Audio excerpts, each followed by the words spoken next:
ইতিমধ্যেই বহু ration card বাতিল হওয়া শুরু হয়ে গেছে। আপনি অন্নপূর্ণা ভান্ডারের যে ফর্ম ফিল আপ করেছিলেন সেখানে যে সকল ইনফরমেশন দিয়েছিলেন তার উপরে ভিত্তি করে রাজ্য জুড়ে প্রচুর সংখ্যায় রেশন কার্ডকে বাতিল করা হচ্ছে। বিশেষ করে এসপিএইচএইচ, পিএইচএইচ, এওয়াইওয়াই এই ধরনের রেশন কার্ডগুলোকে বাতিল করা হচ্ছে। তাই আপনার রেশন কার্ডও বাতিল হলো কিনা বা অ্যাক্টিভ আছে কিনা, আপনার পরিবারের কারো রেশন কার্ড বাতিল করা হয়েছে কিনা, কিভাবে চেক করবেন সমস্তটা লাইভ আজকে চেক করে দেখাবো আপনাদেরকে। তাই ভিডিওটি স্কিপ না করে দেখতে থাকুন এবং এখনই আপনার পরিচিত সবার সঙ্গে শেয়ার করে দিন। এর জন্য সবার প্রথমে আপনি গুগলে চলে যান, সেখানে গিয়ে সার্চ করুন ration card. Mobile, laptop, desktop যেখান থেকে খুশি করতে পারেন, সব জায়গায় একই রুলস। প্রথমে যে লিঙ্কটা আসবে গভর্নমেন্ট অফ ওয়েস্ট বেঙ্গলের, তার উপরে ক্লিক করুন। ক্লিক করার পরে কিছুটা এরকম ইন্টারফেস আপনার সামনে আসবে। একটু তুললেই দেখবেন সিটিজেন্স হোম বলে একটি অপশন আপনি দেখতে পাচ্ছেন। এই সিটিজেন্স হোমের উপর ক্লিক করুন। এর উপর ক্লিক করলেই আবার একটি নতুন ইন্টারফেস আসবে। একটু তুলে ওপর দিকে যান, দেখুন 2 নম্বরে আছে ইনকোয়ারি বা অনুসন্ধান বলে একটি অপশন। এখানেই আপনাকে ক্লিক করতে হবে। একটু নিচের দিকে যান, দেখবেন তলার দিকে লেখা দেখাচ্ছে ক্লিক টু নো।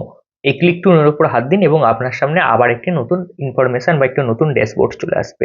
এখানে দেখুন সবার প্রথমে লেখা আছে search your ration card details, বা আপনার রেশন কার্ডের বিশদ অনুসন্ধান করুন।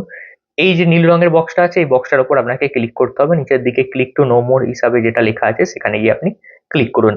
ক্লিক করার পর আপনার সামনে আবার একটি নতুন ইন্টারফেস চলে আসবে। দেখুন এখানে লেখাই আছে চেক রেশন কার্ড স্ট্যাটাস বলে, এবং নিচের দিকে সার্চ টাইপ বলে যে অপশনটা আছে এখানে 3টে অপশন আপনার কাছে শো হবে: ration card number, ONORC number ID এবং আধার কার্ড নাম্বার। এখান থেকে যে কোনো একটা অপশনকে আপনি চুজ করতে পারেন এবং যে অপশনটা চুজ করবেন সেই নাম্বারটা দিয়ে কিন্তু আপনাকে সার্চ করতে হবে। আমি এখান থেকে রেশন কার্ডটাকে চুজ করলাম, দিয়ে ওপরের এই ঘরটাতে আপনার রেশন কার্ডের নাম্বারটা আপনাকে লিখে দিতে হবে।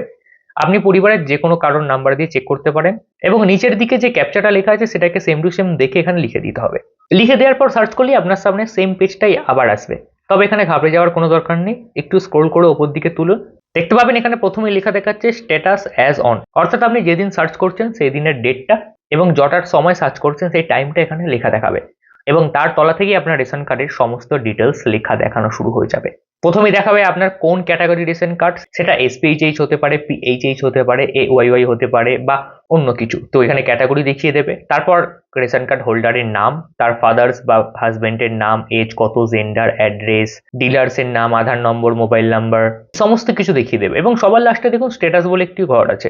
এই স্ট্যাটাস বলে যে ঘরটা আছে এখানেই আপনার লেখা দেখাবে রেশন কার্ডটা অ্যাক্টিভ না ক্যান্সেল হয়ে গেছে। এখানে কিন্তু কোনো লেখা দেখাচ্ছে না, এটা হতে পারে কোনো রকম ওয়েবসাইটে গ্লিচের কারণ। তবে কিভাবে বুঝলাম এই রেশন কার্ডটা অ্যাক্টিভ আছে? কারণ এই যে কালারটা এখানে দেখুন বক্সের কালারটা সবুজ হয়ে আছে, তার মানে কিন্তু রেশন কার্ডটা অ্যাক্টিভ আছে। গ্লিচের কারণে হয়তো অ্যাক্টিভ লেখাটা দেখাচ্ছে না ঠিকই, বাট এটা সবুজ থাকা মানেই কিন্তু অ্যাক্টিভ আছে। যাদের ক্যান্সেল হয়ে গেছে তাদের এখানে ক্যান্সেল লেখা দেখাবে এবং সাথে সাথে এই ঘরের কালারটা লাল হয়ে যাবে।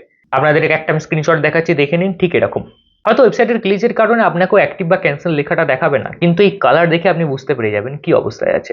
তবে এখানে আরো একটা ইনফরমেশন আমি দিয়ে রাখি খুবই ইম্পর্টেন্ট, যেটা সেটা হলো দেখুন স্ট্যাটাসের ওপরেই লেখা আছে কেওয়াইসি ডান এবং আধার সিডেড, অর্থাৎ কেওয়াইসি আপনার করা আছে কিনা এবং আধার লিঙ্ক করা আছে কিনা। এই দুটো ঘরে ইয়েস থাকা খুবই জরুরি। যদি ইয়েস এর বদলে নো বা অন্য কিছু থাকে তাহলে অবশ্যই আপনাকে এখনই কেওয়াইসি করিয়ে নিতে হবে এবং আধার লিঙ্ক করিয়ে নিতে হবে। সেটা কিভাবে করবেন যদি জানতে চান অবশ্যই কমেন্ট করে জানান, পরবর্তীতে আমি এই বিষয়ে আরো একটি ডিটেলস ভিডিও বানিয়ে দেবো।